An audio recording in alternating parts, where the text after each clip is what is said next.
All right, well, welcome everyone to episode 0. In this episode, hopefully we're going to get environment set up and learn a little bit about some of the basics of Elixir. So elixirlang.org is the home of Elixir on the web. It'll be your friend.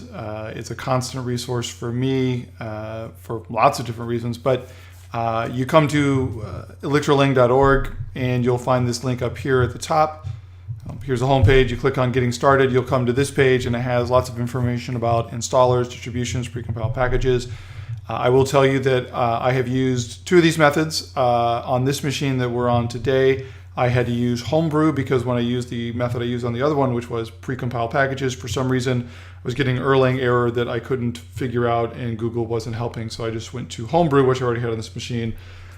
So in either case, hopefully either Homebrew or one of these other methods or the precompiled packages would work for you.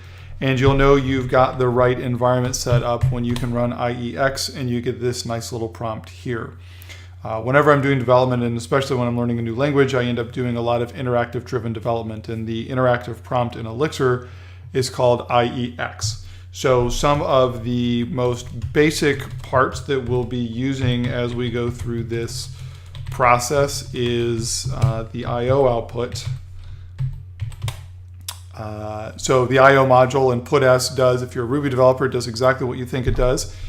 And one of the tricks of the Elixir language is that the equal operator that you typically think of as an assignment operator, is in fact a pattern matching operator. And if the patterns match, the variables on the left side of the equal sign will sort of catch the values on the right. So in this case, X just caught the value of world because X and world pattern match. So now we can go back to our IO statement, and we can, in a very similar way to how you would do in Ruby, substitute a variable into the string. So that's how we get output. I use this a lot for many obvious reasons, the most common being really hacky debugging. So that's number 1, and we talked a little bit about sort of the assignment operator there, which is number 2. So one of the first things I want to tackle is one of the big mind warps for me personally when it comes to functional programming. That is the fact that functional programs don't have loops. Because variables are immutable and you can't change their value, there's no loops with a variable like an I that would loop through the loop. You could probably actually mimic those things, but the point is, that's not the pattern, and I don't want to find myself writing Ruby in Elixir. I would like to write Elixir in Elixir, and the point here isn't so much to learn Elixir and get things done using a particular VM or interpreter, but to learn how that language approaches problems. So one of the things, while we're on the subject of assignment, you can reassign a value, and you can do some of the things that you commonly would do with variables.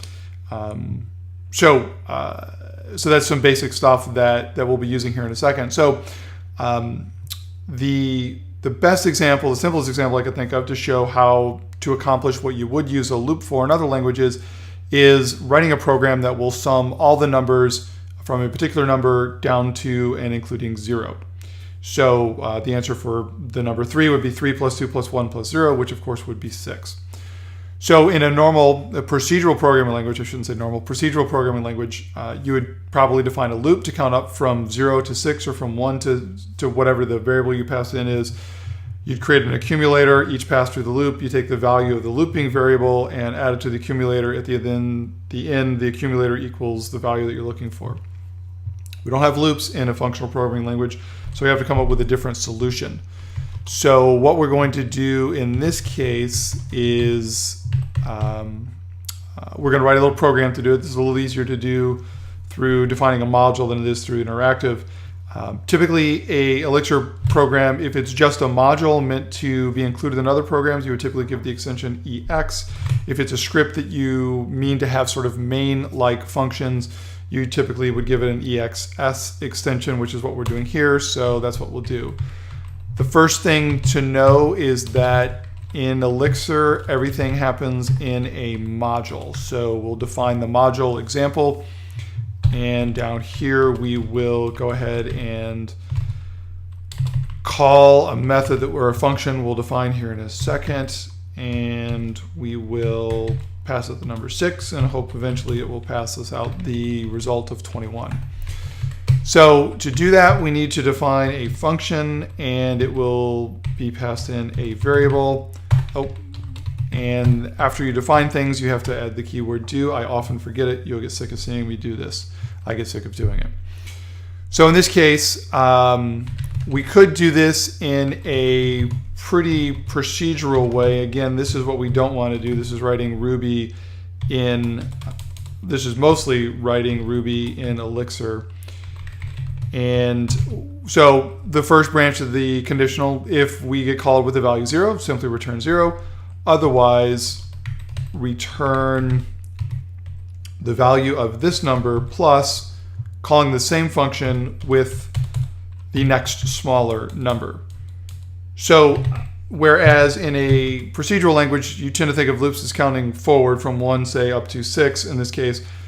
In a functional programming language, you typically would count down from 6 toward some end state. In this case, we've defined it as 0. We could just as easily have defined it being 1 and say if limit equal 1, do return 1. So the way Elixir mimics loops, like most functional programming languages, is using what they call tail recursion. So the very last expression in the function is calling the same function with a slightly different parameter list. And the interpreter, the compiler, is optimized for that. And when this code runs, even if you nest it very deeply, you won't get into problems with running out of memory or blowing out the stack because the call stack got too deep. That won't happen. And this is basically how we would implement a program that would sum all the numbers from 6 down to 1. So you can see in the case where we pass in the number 6, 6 isn't equal to 0, so we pass to the else statement. And the call to sum with the value of 6 will evaluate to 6 plus the result of calling sum with the value of 5. And you can imagine the 5 will equal, when you call it with 5, you'll flip into the else statement, and it will result in 5 plus the result of calling sum with 4. And eventually you'll get to 0, and then eventually 0 plus 1 is 1, and that method will return 1. 2 plus 1 is 3, and then when you call it with 2, it will return 3. 3 plus 3 is 6, so when you call it with 3, it will return 6, and so on up until eventually it spits out hopefully the right answer of 21. And the way you run this is simply by calling Elixir and passing in the file name. And you can see, that I need a space between the minus and the 1. Let's try this again. And there we are, 21, right answer. But as I said, this is not a very Elixir-y way to solve this problem. And in fact, there's a couple ways we can make it slightly more Elixir-y, but we're going to hop to possibly the most Elixir-y, and we're going to talk a little bit about pattern matching. So just as I said, the equals operator is really more like pattern matching. When Elixir is evaluating what function to call, it also uses pattern matching. And the pattern matching and the function definitions is evaluated from top to bottom, and this is because Elixir is compiled into the Erlang VM, and that's the way Erlang does it. I imagine that's the way lots of functional programming languages do it. But in this case, when we call sum with the number 6, in this case, you can see the pattern matching here. We didn't call it with a 0, so this one won't match. So it goes into this one, and the result will be do plus calling sum with 5. Just like before, except now we're doing it across 2 different function definitions. And in this case, both these functions have the same arity, as we would say, meaning they have 1 parameter. But because of the pattern with this one is more specific, you can see that we actually have 2 different behaviors going on, even though they have the same number of parameters. And if we pop out of this with some luck, there we go. We're still getting 21. So this is the start of a couple interesting features of Elixir, both of which we'll leverage heavily in the coming episodes. One being the tail recursion here with sum calling itself with a slightly different parameter, and the other being pattern matching, and specifically pattern matching from top to bottom. So we just barely started to scratch the surface, but I'm trying to keep episodes short, so we will continue this next episode.